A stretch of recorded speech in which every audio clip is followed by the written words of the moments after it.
Good afternoon, class.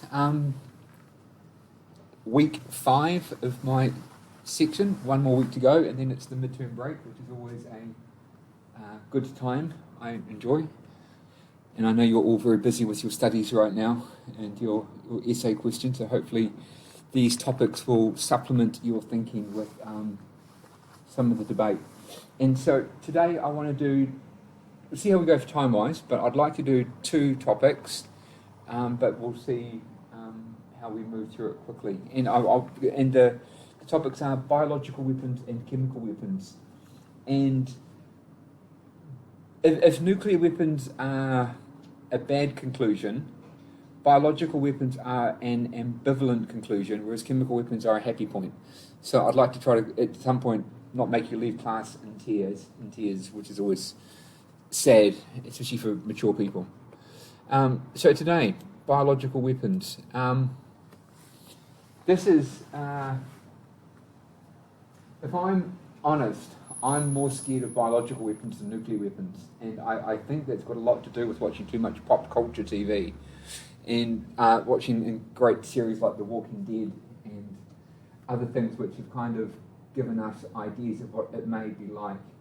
But it's something which is unknown, and it's biological weapons are different to nuclear weapons or chemical weapons or conventional weapons, because with all the other weapons, the munition is expended and then it finishes, like there's a blast and it's done. But with biological weapons, they replicate, and so it's that replication and evolution of them by themselves which gives it its own kind of particular horror story to it. The idea with the biological weapon is that once it's put into a population, it transmits, and it can come either as bacteria, a virus, a fungi, or a parasite, and the other humans become the weapon, and we end up effectively using each other, or the belligerents end up using civilian populations as the vector that spreads and causes the disease.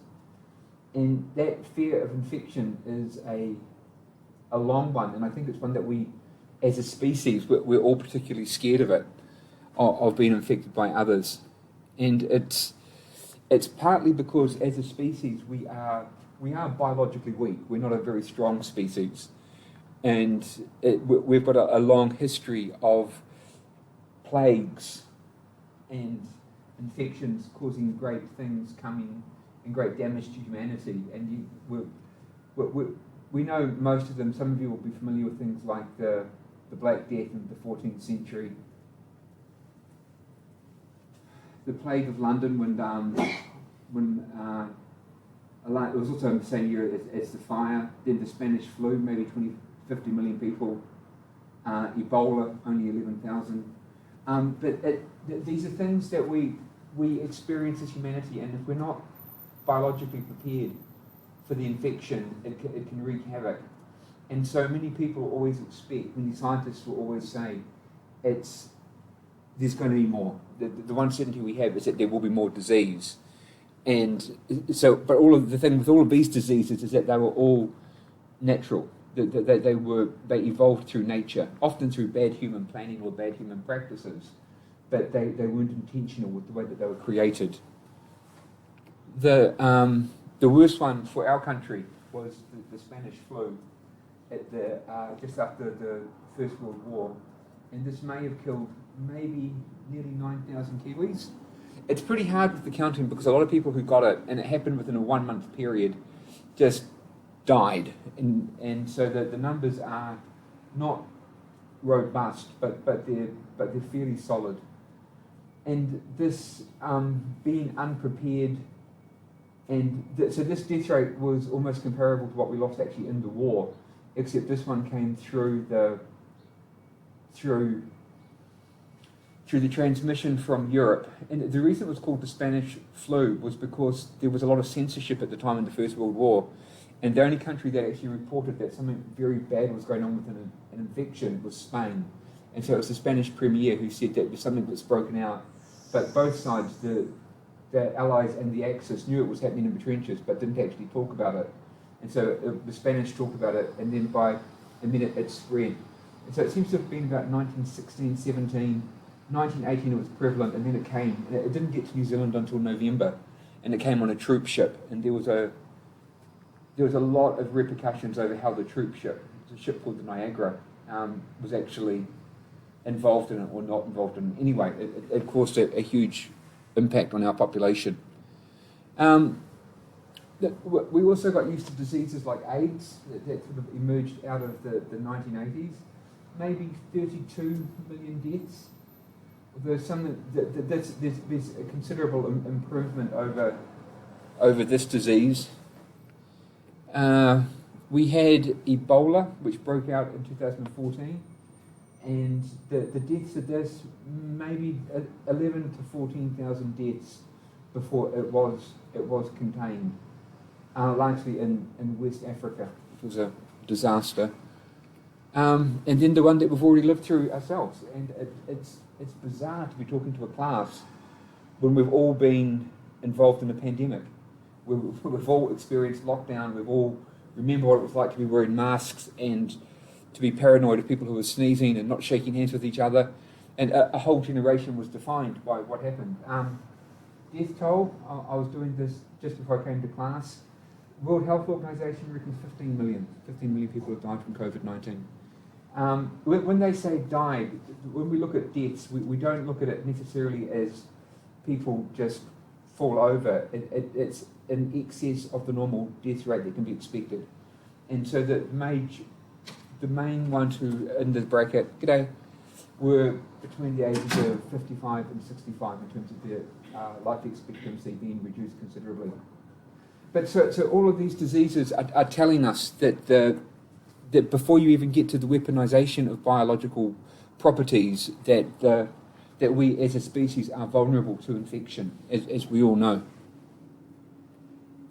And it's not just the human risk of infection, it's also the risk of damage to our food sources, our agricultural sources, and our crops as well.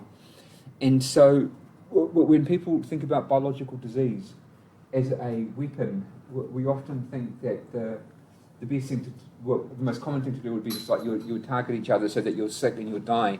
But you could effectively neutralize another country economically if you introduced a disease into it. And this is introduction of foot and mouth in Britain, turn of the century. And this is just a blight on corn that was introduced as well. You could imagine what the economic damage would be done to New Zealand if foot and mouth came here as a disease, or any other type of...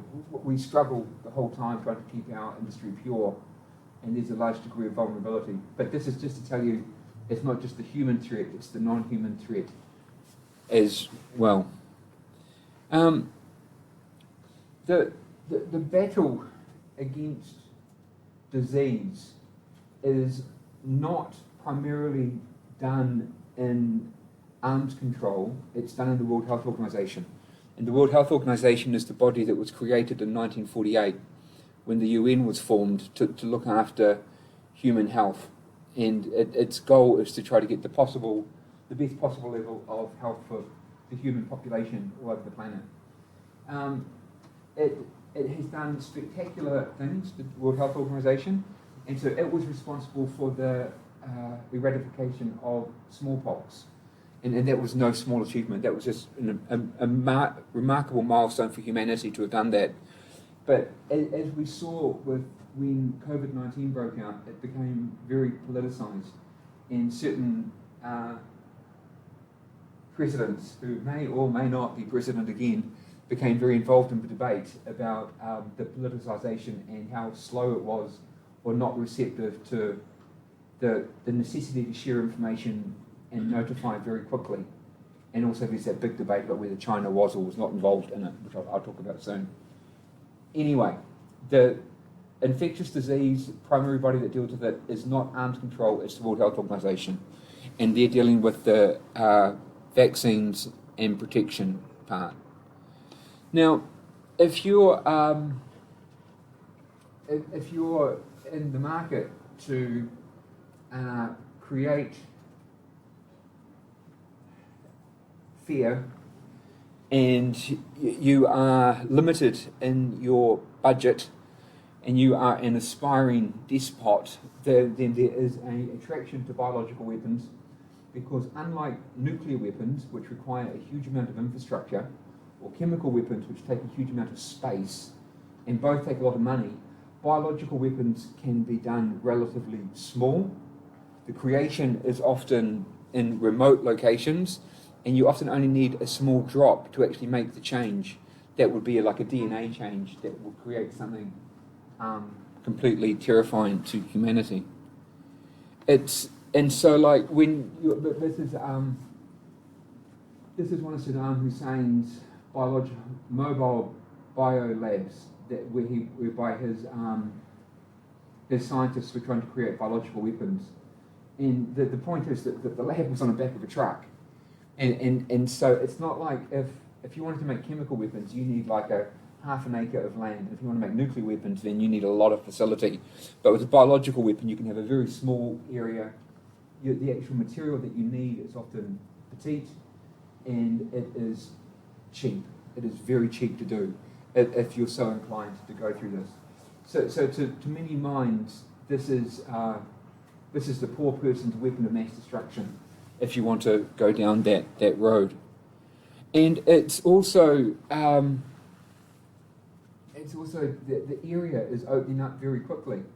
And so not only are you able to now do your own genetic engineering in your garage at home if you buy the right kits, and you can get a kit for about $200, and you can just tinker. You can just tinker with what DNA can do. You've also got the overlap of artificial intelligence. And so as the human capacity for research and development and the artificial capacity is growing, many would say that this is a risk. And so we've even got incidences so far from what they have revealed whereby people have accidentally created new viruses but not shared it. And so sometimes it's not even intentional, it's just through the tinkering of science that risk is created. The international oversight of laboratories is a mess. And so biosafety labs go from level 1 to level 4. Level 4 is where you see the spacesuit type of person, where they're in a contained environment, where air is managed, where waste is managed, where touch is definitely managed. Now, the biosafety level 4 laboratories, we don't even know how many there are on the planet. And so we think there's about 59, we think because if some of them, some countries just don't declare what they've got, and some of them aren't even civilian, some of them are military, but these are the places which work on the most dangerous pathogens. And so when you had that possible outbreak of the disease that became COVID-19, that was arguably linked to the Biosafety 4 laboratory in Wuhan. And so, but whether it did or didn't come from there, that doesn't make any difference. From the legal point of view, there's no obligations for best practice. And so each country can set its own standards for best practice, and each country can then sort of like sort its way out to making sure that they're what they consider to be the criteria of effectiveness. There's no verification. Where New Zealand doesn't get to go and inspect the biosafety level 4 labs in China. China doesn't get to do it in America. America doesn't get to do it anywhere. And so this creates a regulatory gap. And so this is, before you're even talking about military, you've got a risk with the civilian sector, which is no international standards that are mandatory. And we know a number of diseases have already broken out from labs. And this is, it has happened at least 5 times that we're aware of since the 50s. And so it's very important. This is not about throwing stones at China. This is about throwing stones at the lack of international regulation for laboratories to make sure that they are at least best practice. Because if they escape, then the risks are great. Now, as a weapon, biological disease we love it as a species. We really do. And it's got a very long history, and the most typical way that you would use biological weapons as disease is you would you would get an enemy, you would make them captive in a castle or a besieged area, and not only would you try to starve them out, you would also wait till you got a few dead things, which could either be non-human animals or humans. You would wait for them to putrefy, and then you start flinging them into the besieged area. And the idea was that if you catapulted these things in, you would create disease that would cause mayhem and force the enemy to surrender. It was a common practice. And so this idea of using biological weapons, which was typically the rotting dead or the dead animals, is not new as an idea. The only time that the use of biological weapons became prohibited was in 1925. And so biological weapons, that there was a little bit of experimentation in the end of the First World War, where the Germans tried to poison a large amount of horses and mules that were going to be used for the Allies to help the war effort. Didn't really work, but no one used biological weapons on modern scale. And people weren't flinging the bodies over in the trenches. They kind of civilized a bit. But after the First World War, they created a convention that prohibited chemical weapons. And as part of the convention that prohibited chemical weapons, they added on biological weapons. And so bioweapons were an add-on. And the rule in 1925, very simple, was that biological weapons shall be prohibited as a method of warfare. Now, as always, some countries did not oblige by that rule, and the country which did not oblige by that rule and actively pursued biological weapons in the Second World War was Japan. And Japan had a particular unit, Unit 731, which operated in China, and they did a lot of, there's no other word for it, evil. They just did very evil things with regards to prisoners and enemy populations. So one of the things that they would do is they would get rats that had plague, they would cultivate fleas on the rats that had plague, and then they would multiply the fleas and then drop them on civilian populations. And so this was the first time we actually saw the weaponization of biological weapons against civilians and the military. The significance of it was that after the war, we had two war trials. And like you had the Nuremberg ones and you had the ones in Tokyo. And with the ones in Tokyo, the question was, what do you do with Unit 731? And the Allies divided. And the Soviets, to their credit, prosecuted the leaders of Unit 731, and they faced justice for the crimes that they did. The Americans gave them amnesty and used the technology that they had to develop their own biological weapons. And so there was an exchange of scientists to make sure that they could see the benefit of that weapons program.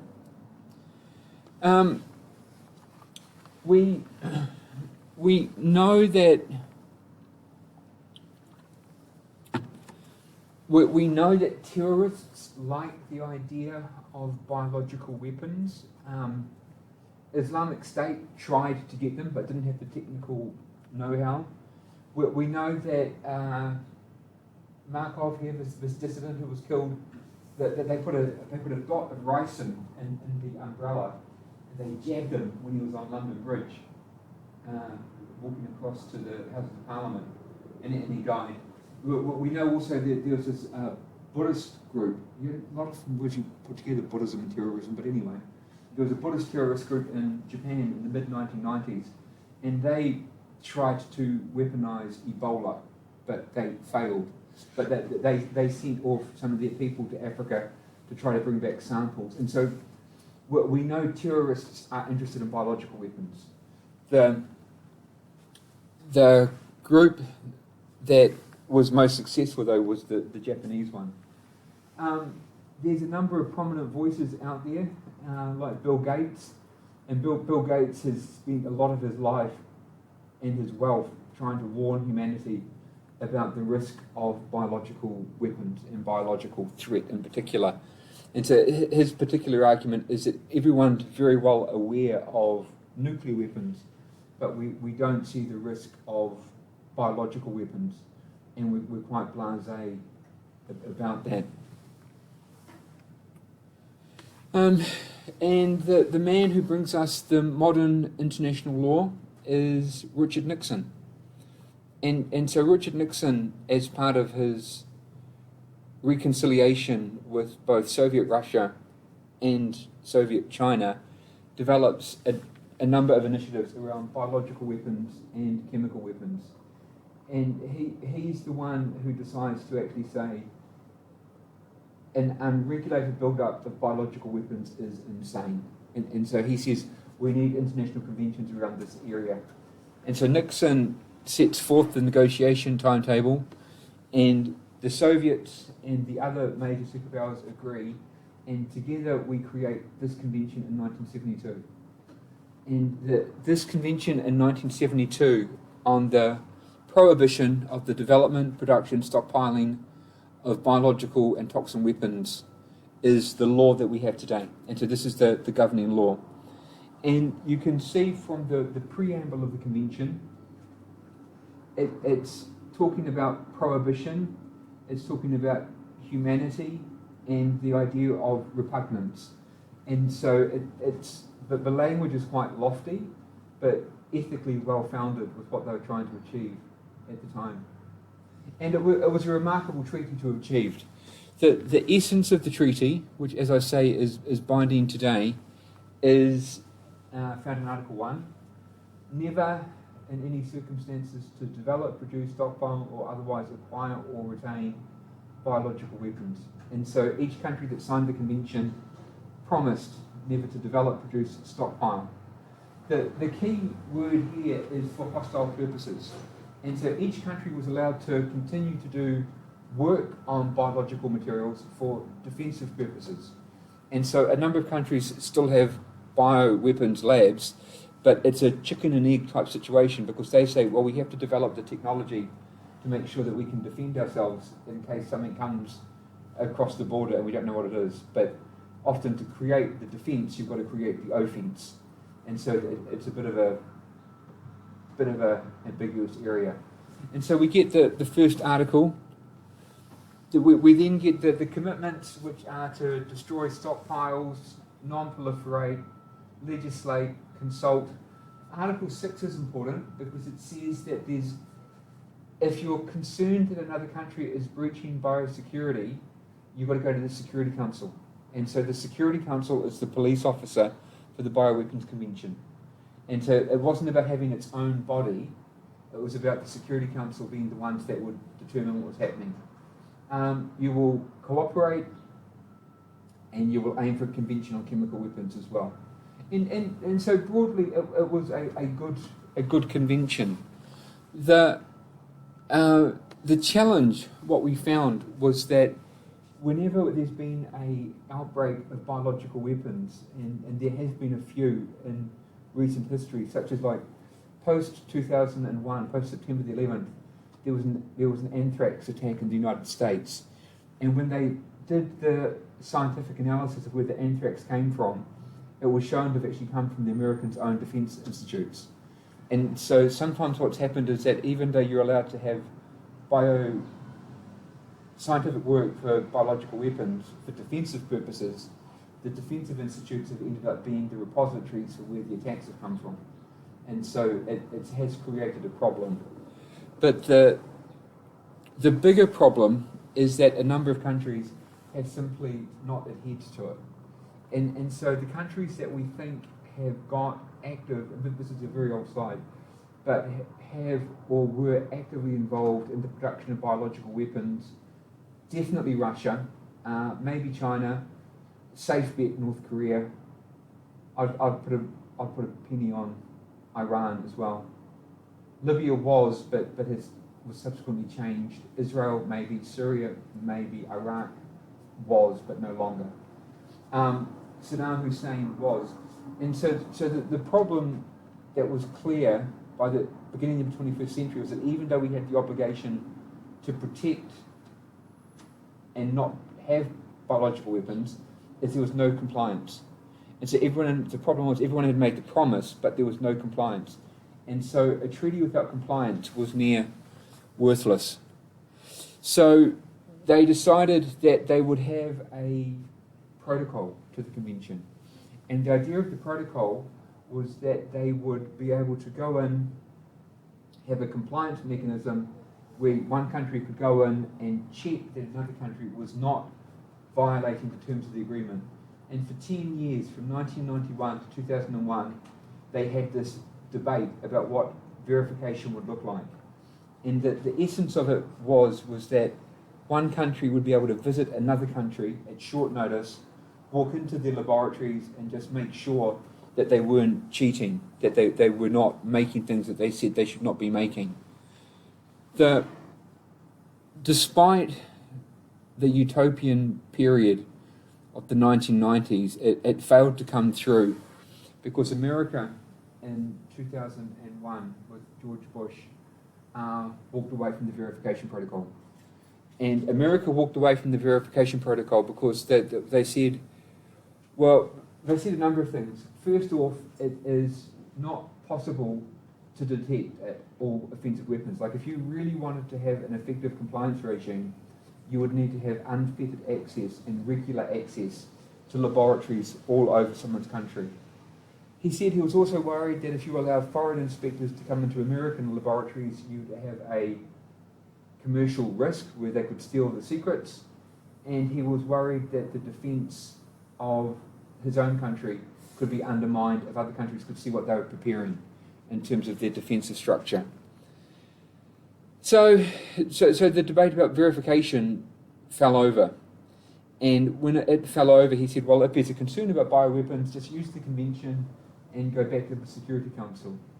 And this has meant that as it works now, there is only an informal grouping, which is known as the Australia Group, which prohibits the trade unofficially in 54 controlled substances. There's no international treaty, there's just a white list of material that you should not be giving out to other countries or other groups if they request it.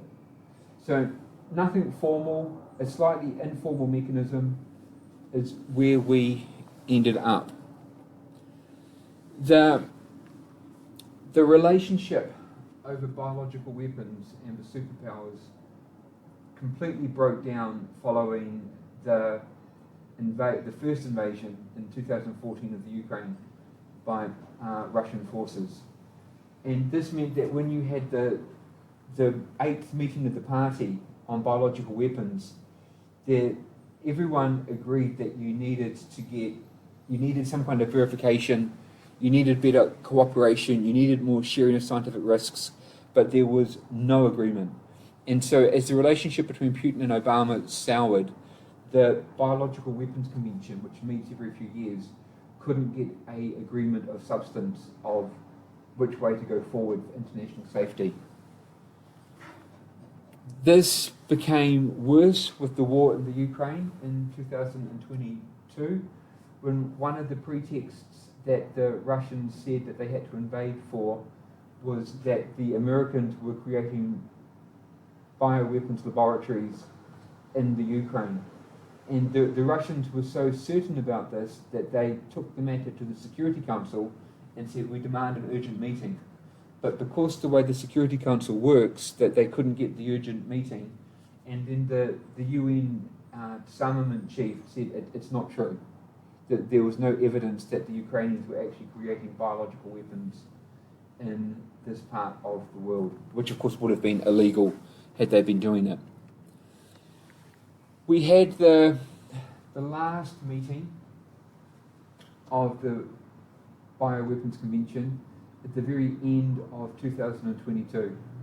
And even though the Russians could not get an agreement that something wrong had happened in the Ukraine, and the Americans would not give way on the verification protocol, they did agree a working group which is aiming at finding ways to strengthen cooperation in the convention. The working group will hopefully produce some solid text by 2027. But it's not about verification, it's more about sharing information so that we hopefully don't have biological weapons used as a justification for conflict in the future. So, conclusion. Glass half full, glass half empty. The half full part of why you should be happy is biological weapons are a serious risk and threat. The good news is that we have a convention which prohibits them, and the prohibition is considered customary and strong. Why we should be concerned is there's no verification protocol. We can't tell if countries are cheating, and we are aware that there is the potential for abuse in some areas. The good news at the end part of it is that there is an inkling of cooperation back within the members of the convention. And this means that there's a new working group was established at the end of 2022, and hopefully they can find some ways around scientific cooperation going forward. Happy? Happy? See, it is. It's kind of half-hearted. It's kind of there's a good side, there's a bad side. Okay, let's chat about this, and then I'll have a glass of water, and then we'll talk chemical weapons. What do you reckon?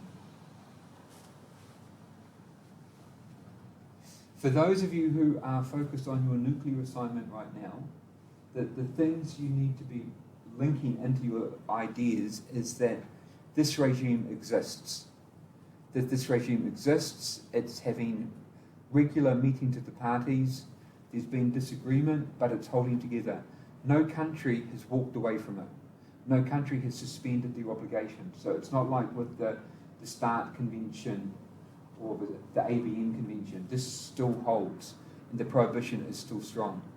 But the other point you'd be looking for by comparison is that verification, which we know is central to nuclear arms control, has also failed here. And so many people would say, you've actually got a handful of nothing. Because unless you can verify that a country is not producing this stuff, you've got no reason for optimism.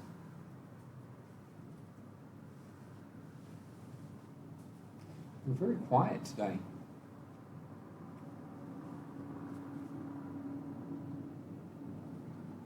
Did they ever find out who did the anthrax attacks?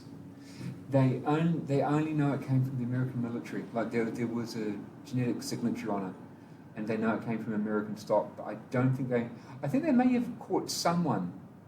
But the problem was that had they not been producing it for defensive purposes, they wouldn't have been attacked with it in the first place. But then unless you're preparing it for defensive purposes and you can't trust everyone, you're almost negligent if you're not preparing for those outcomes. But the problem is that so many places now, because the risks are so great, are busy creating new biological weapons to create defences against them.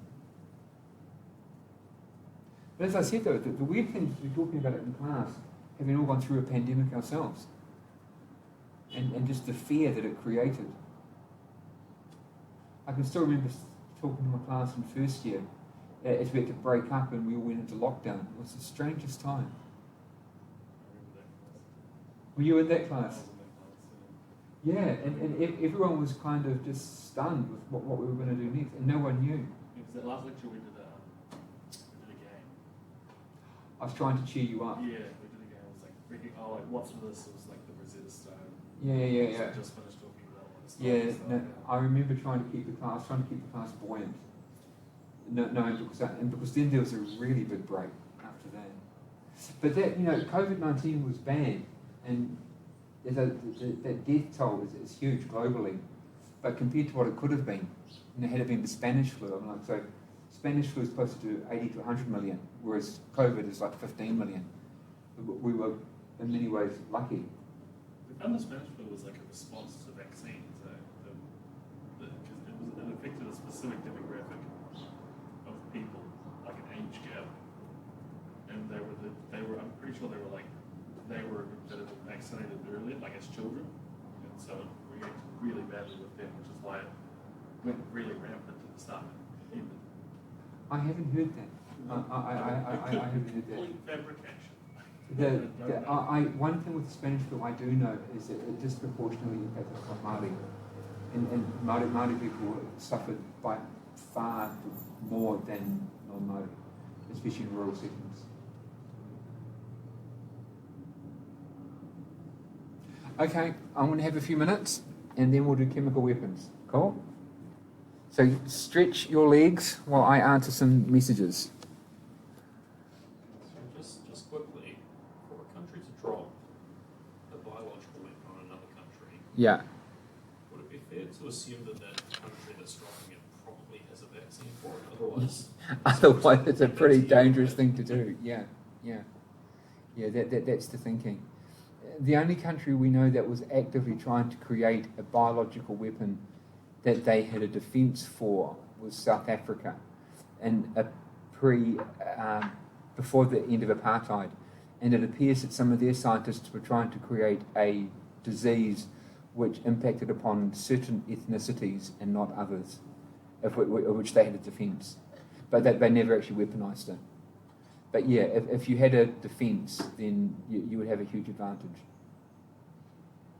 like all sorts of demands, like surrender unconditionally, or we won't give you this. It's your nightmare scenario. Yeah, it's your complete nightmare scenario. Yeah. Terrorists probably wouldn't care, but probably No, not if you're all going to heaven. Yeah. I mean, God will sort it out. Who are the good guys? No, that's right. And we do know that some terrorists have actively sought these weapons. But they appear to be quite hard to weaponise, to be made effective. Apart from ricin. Ricin can be made quite easily. But the others are much harder. So I've always kind of wondered, like, not only with biological weapons, but nukes as well. Is New Zealand important enough to be targeted? Or would we kind of fly under the radar? I don't reckon we'd fly under the radar at all. I think it's a perpetual Kiwi myth that no one really cares about us. I think there's some countries that really would dislike us. I think we're that kind of really laid-back, easygoing thing the whole time, which I think would probably really annoy some people. But no, I don't think we're safe. I absolutely don't think we're safe. I think if, in terms of terror risk, I think Christchurch showed us that international threats can happen here as well. The bigger risk for us in New Zealand with biological weapons is not the human to human, it's the human to ecology. But because we had one incident of terrorism in 2014 where one man tried to he was against what do you call the stuff that you put in the forest that kills 1080. Yeah, he was against 1080, and he poisoned infant formula. Yeah, and he poisoned infant formula with the purpose of trying to, I think he was trying to stop one product but make people buy his product. But even though he only poisoned a couple of tins, the international reaction was huge. As in, like, it cost the country tens of millions of dollars, and all you had to do was poison a few.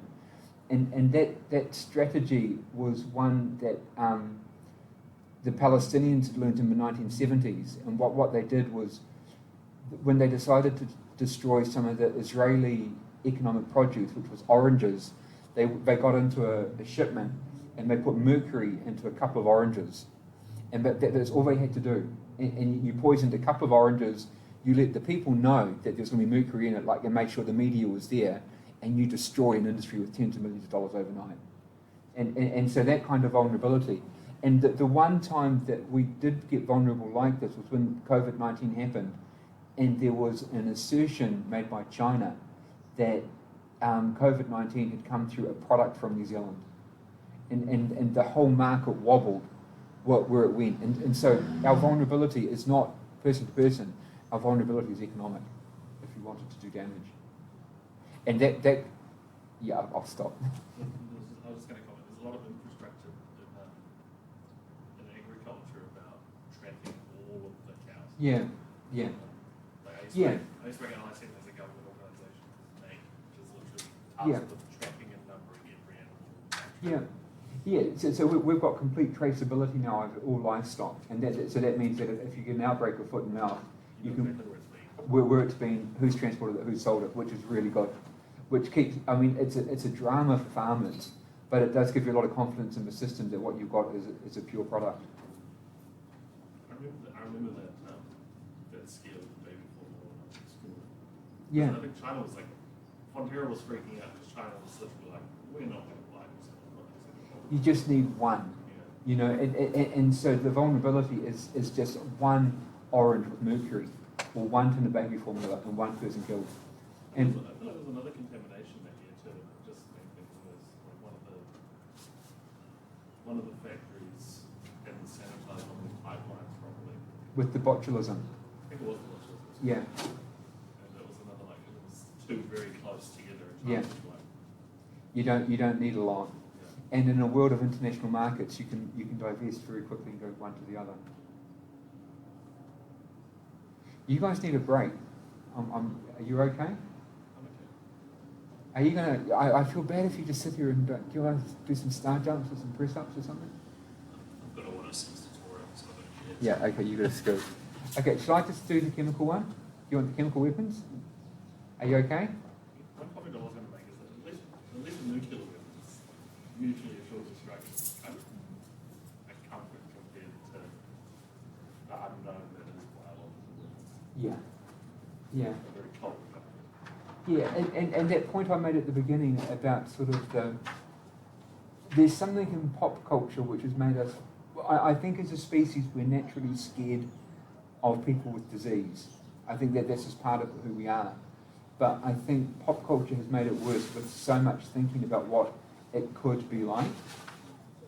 And that I think just gets in our head. I mean, are you more scared of the nuclear or the biological? Well, see, I think I should be more scared of the biological than I am. I think it's What about you guys? Biological or nuclear? Jamie? Probably biological.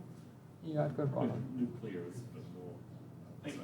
See you, Jamie. I think you made a good point where like we've kind of romanticized bioweapons. Now it's like the actual fear is nuclear Yeah. holocaust. Well, your worst fear is not your worst fear is the nuclear followed by the biological. As in, like, if countries actually have got this stuff and they decide not just to send a nuke one way, but also something else as well, and so you get you'd get a second wave of weapons of mass destruction, which is terrifying. Okay, I'm going to do the chemical one, and then we are homeward bound.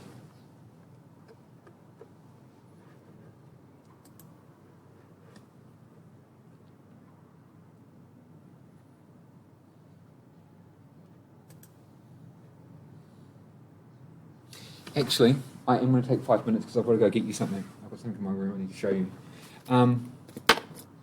5 minutes, okay? Take 5 minutes, I'll be back.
What are you saying here?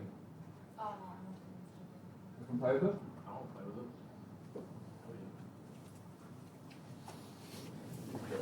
it. You've got to take a selfie with that on. I don't know if I should. You'll be fine. It does make you look particularly evil with it on. The first time I tried it on, I didn't know about there was a bung in the side of it. You have to take the bung out, and I didn't know that. Oh. And so if you don't have the bung out, you slowly suffocate. You know, it's fine. You'll be good. It's a Belgian one, but it's there's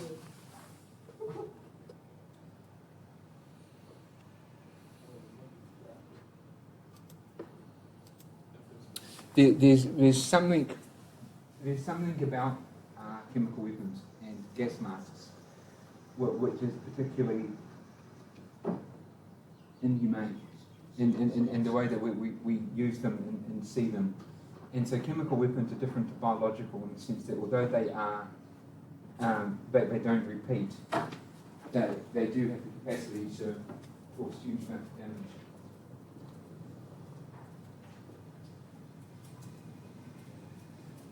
Chemical weapons are another weapon which there is a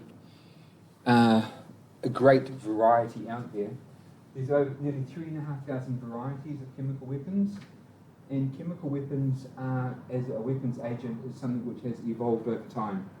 And so they start off being like a traditional poison, which is has to have a large dose to kill someone, through to blister agents, choking agents, and then through to nerve agents.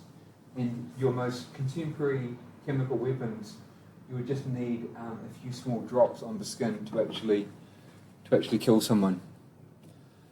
Non-lethal chemical weapons, things like tear gas, you are not allowed, ironically, you're not allowed to use them in conflict. You can use them for domestic situations and civil disturbance. So if the police are dealing with a particularly nasty riot, the police are allowed to use tear gases and non-lethals, but if you're in a conflict situation, you're not meant to use them. The reality is that a number of countries do use non-lethal chemical weapons to achieve strategic outcomes, and probably the most obvious example of this was with the Moscow hostage siege in 2002, when a group of Chechen rebels took hold of a opera house in Moscow, and the Russian special forces, after they surrounded the place, flooded it with what they assumed was a non-lethal chemical. But the problem was it was so effective it killed nearly 1 in 7 of the hostages, and also all the hostage takers themselves were, none of them came out alive. They all either died from the chemical or gunshot wounds after the retrieval. But the pattern of non-lethals is an evolving area, and so there's a lot of work around different types of non-lethal munitions, and these range from what you would know is things like rubber bullets, which some people would be familiar with. If you're in the protest in Wellington, you would have been familiar with rubber bullets because the police use them. There's also a lot of work that's been done around different types of noise, because noise can be used to make people be repelled from the area, especially teenagers. There's technologies you can put out that make your teenagers not settle, which is always useful if you've got a shop. And then we've got new types of glue that you can literally spray onto the opponent and they'll get like Spider-Man. I'm not making that up. But the one that most of the work was done on in the 1950s and 1960s was on psychedelics and with drugs like LSD or acid. And the only problem with these drugs was that the Americans soon found out that their soldiers would take them voluntarily as opposed to having to be forced on them. None of this type of material is illegal. The other non-lethal which is illegal is lasers. And so lasers, powerful lasers in times of warfare were prohibited by a protocol to a convention called the Convention on Certain Conventional Weapons in 1980, which is a bit of a mouthful. But the idea being is that lasers that, because you can now make lasers which don't just disable someone's eyesight, you can make lasers which blind people. And so international law says that blinding lasers are prohibited. And lasers are, even though they're prohibited, a number of ships have them as a way to deter planes and other ships if they get too close to them, so that they can't be shone into the cabin, into the wheelhouse. But they're only prohibited if they're used for blinding purposes. But many would argue they shouldn't be illegal because even though the person is blind, they are still alive. And so, like in theory, you could go into a battlefield and you could put the laser through and you could blind all the opposition, but they'd still be alive, they'd just be blind. Anyway, international law says it's inhumane and they are prohibited. Poison is something which, chemical poison is something which we're long familiar with. Chemical poison being obviously like the poison that was used on the arrow which killed Brad Pitt when he was in Troy. Terrible loss.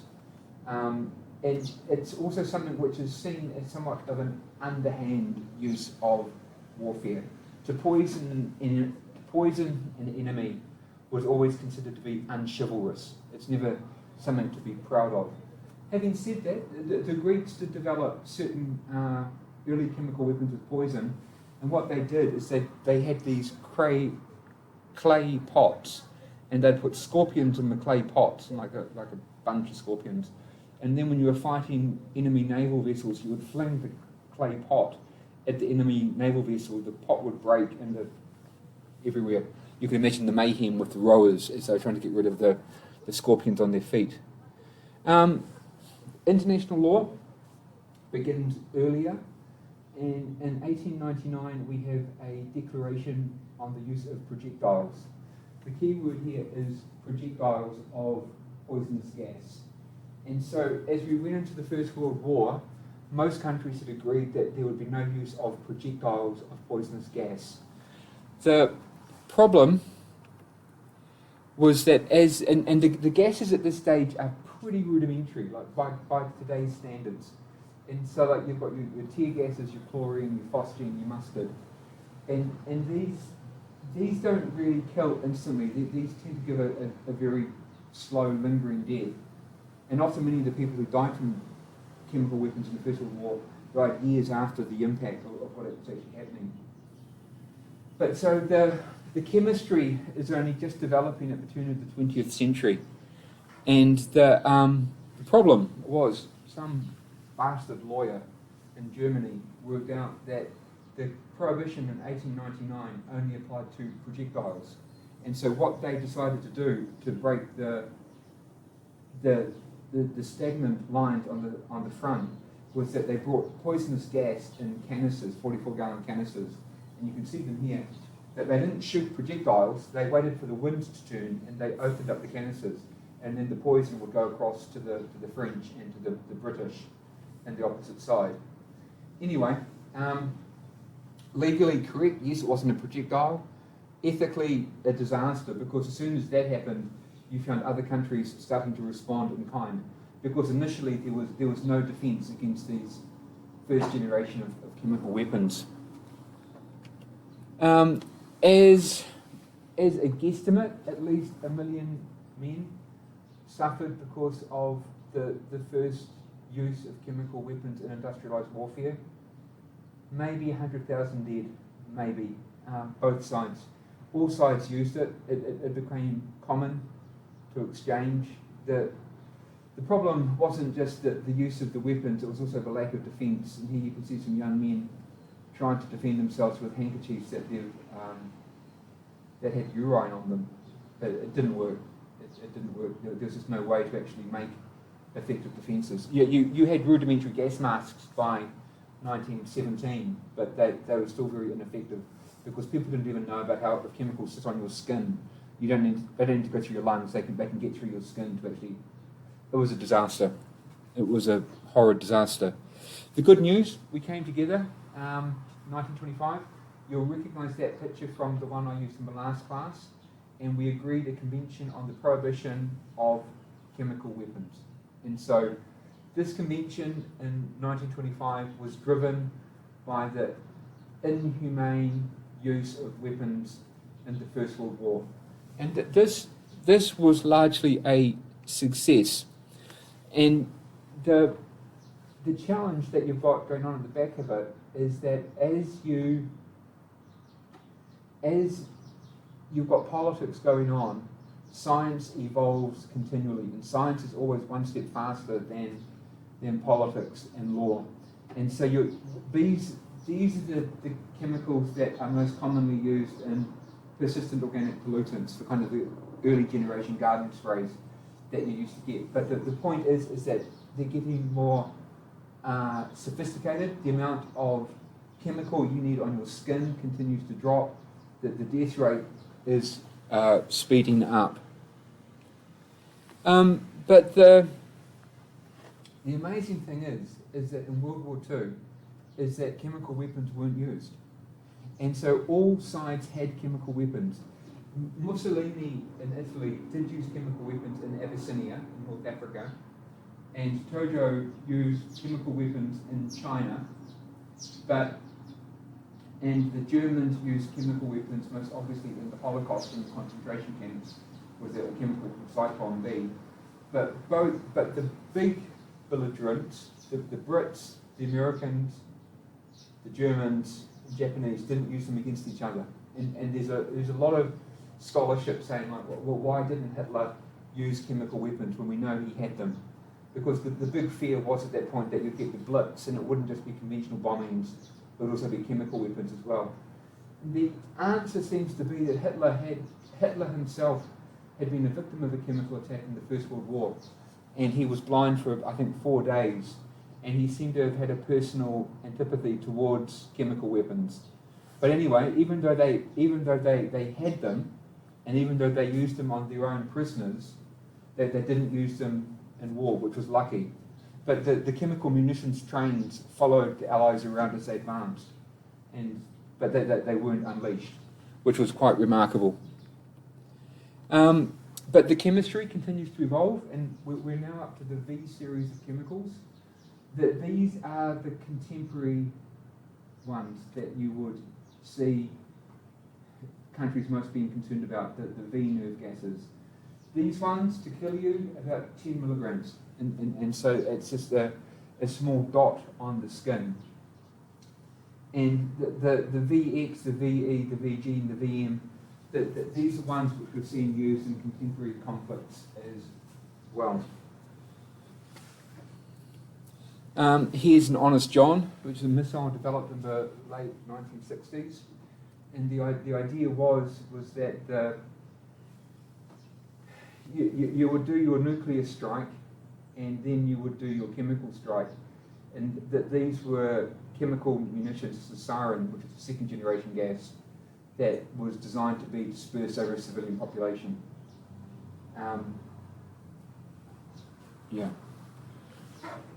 There he is. There's Nixon, again, same man. Nixon recognises that as much as biological weapons are a madness, so too are chemical weapons. And we need to have some kind of control. But at this point, they couldn't get international agreement over chemical weapons, and we continued to see their use in war in the Iran-Iraq war of the 1980s, and maybe up to 5% of the population, the civilian population that Saddam Hussein killed which was effectively his own population, was done by chemical weapons. A large number of Kurds in this instance.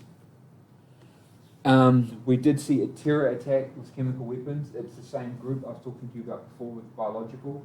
They were successful with the creation of sarin gas, and this group released sarin gas in the Tokyo subway in 1995. That we were actually very lucky because the gas that they released was not fully weaponized, and had it been more effectively done, the death toll could have been in the hundreds as opposed to just the dozen who died. And we saw chemical weapons being used not just against people but also against the environment. And this is a picture of Vietnam in the late 1960s. And the idea was that you had to destroy the foliage, because if you didn't destroy the foliage, the enemy, the Viet Cong, could hide in the bushes and shoot your soldiers. And so the Americans elaborated on a project that was started in Malaysia in the 50s, whereby you destroy the greenery of an area. You can see it before and after, to effectively make it very difficult for the enemy to populate it. The problem, as we now know with all of these chemical agents like Agent Orange, is that they are intergenerational pollutants. And so even though the soldiers may have left the area, for those civilian populations which continue to live in those places, they get genetic deformations. And this was not illegal, but following the Vietnam War, we agreed that what we call the ENMOD Convention, which is the Environmental Modification Convention, which said it is illegal to use chemicals which are widespread, long-lasting, or severe. And then in the 1993 Convention, we agreed that herbicides as a method of warfare was prohibited. And so we no longer use chemicals in warfare to destroy foliage if there is going to be impact long-term on the civilian population. And so that was clearly a progress of sorts. But the greater progress came with the Soviets and the Americans. This is Gorbachev and Reagan.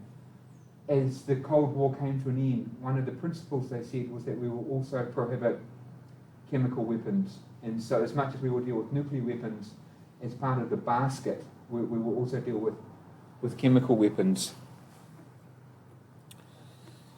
The need to deal with chemical weapons increased rapidly. So from 1985 they started to negotiate. But then as the Cold War finally did end in 1991, and the first Gulf War broke out, Saddam Hussein had a stockpile of chemical weapons. And the thinking was that because he could use these, the West was prepared to nuke him in response. It didn't happen. Saddam Hussein had the chemical weapons, but he decided not to utilize them, even though he lost the war.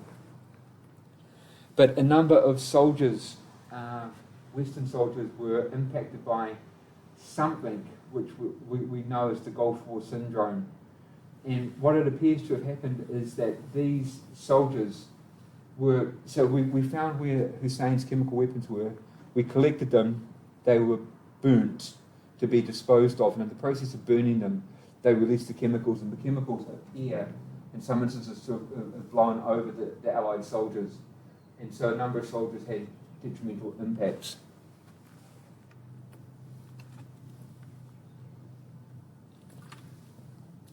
But this is the high point of international arms control.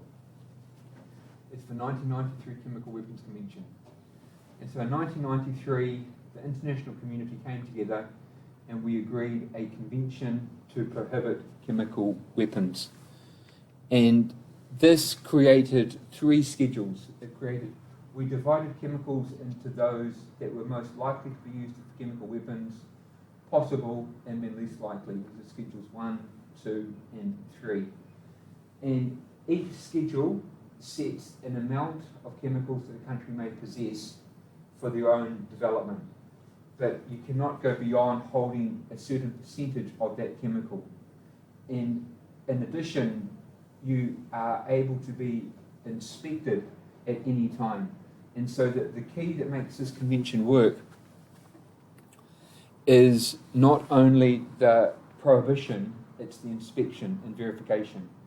And so as of the middle of 2023, well, I checked this again just before I came down, 99% of the world's known chemical weapons have been destroyed.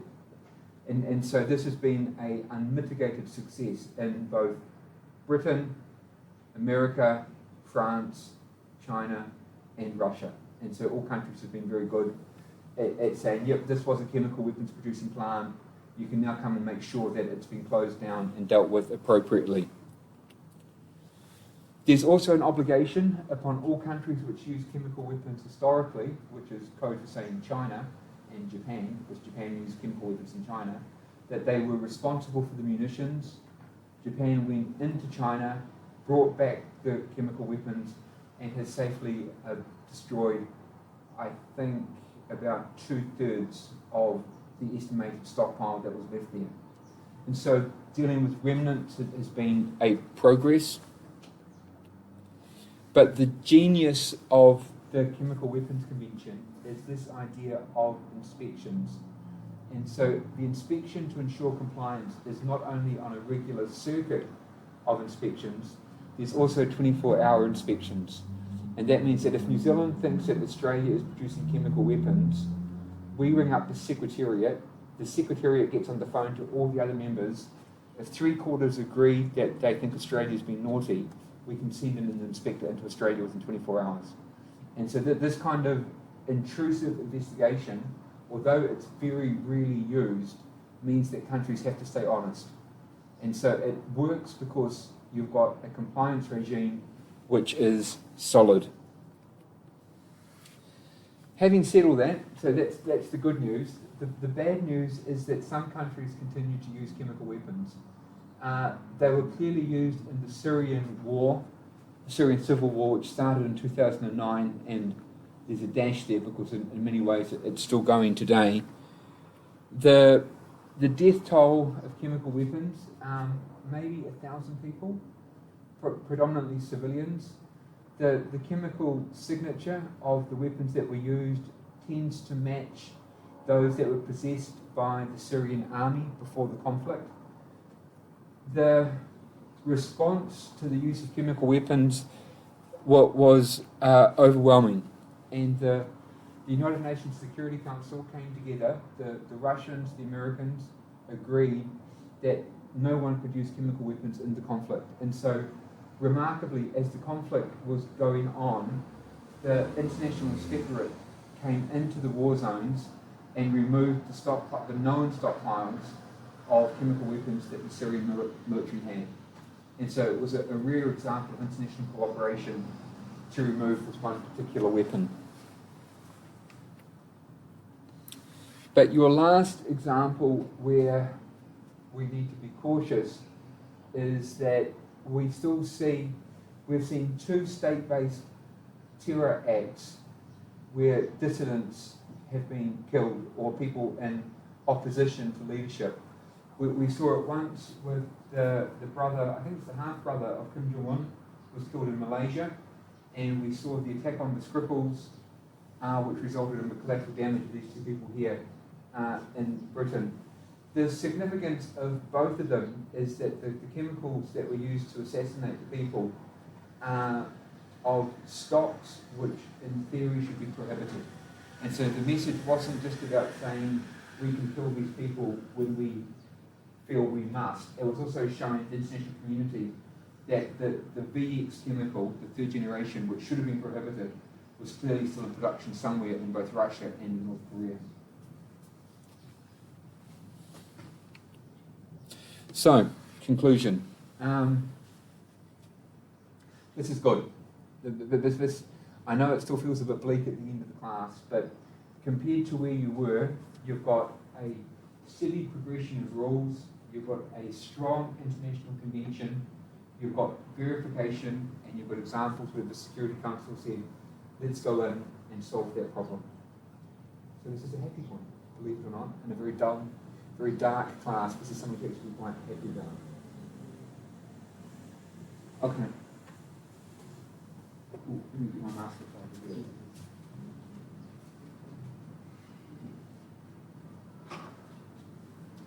So, for those of you who are thinking about ways to link up this to the nuclear question, the success is, one, the convention is coherent, and so that all countries are still members of it, no one's walked away. Two, verification is strong. And it's not just about being able to have a regular inspection, it's the challenge inspection, which means you've got 24 hours notice, so you can go into someone else's country and say, are you cheating? But the third point of why you should be optimistic is it shows that the Security Council can cooperate when necessary. And so they cooperated in 2016 when they went into Syria in the middle of a war zone to extract those chemical weapons from being used.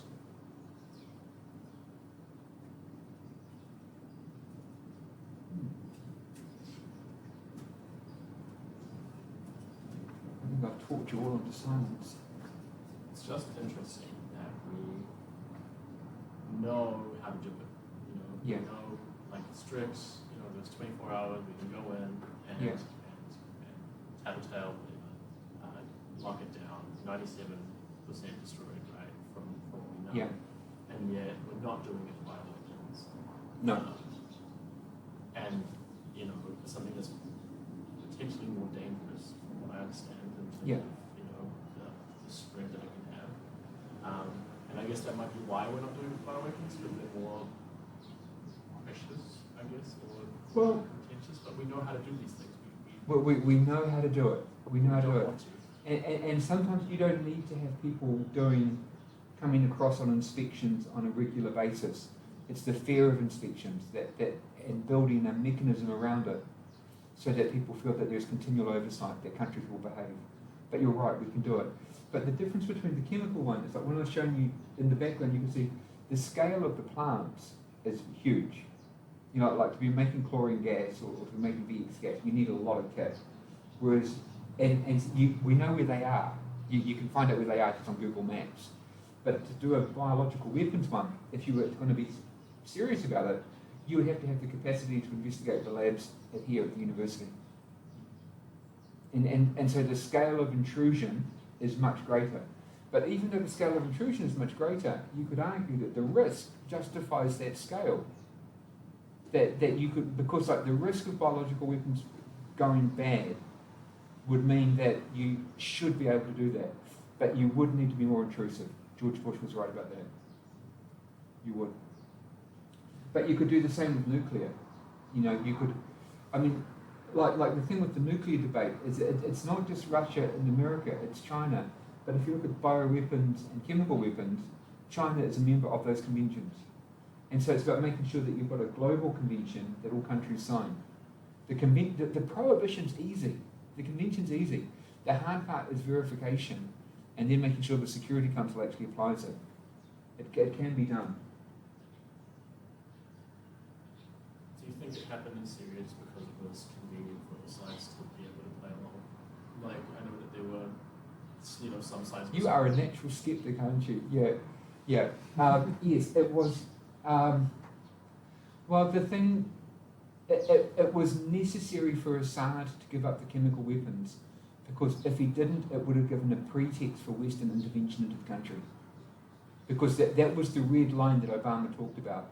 And so if he'd continued to use these weapons, which were clearly inhumane against civilian populations, the West may have been inclined to intervene. And so him giving them up meant that the West stayed out. So I think you're right, it was convenient. And then the other side, just to be fair, Islamic State uses chemical weapons. And there's no talk about them giving them up. And so they continue to use early generation mustard gas.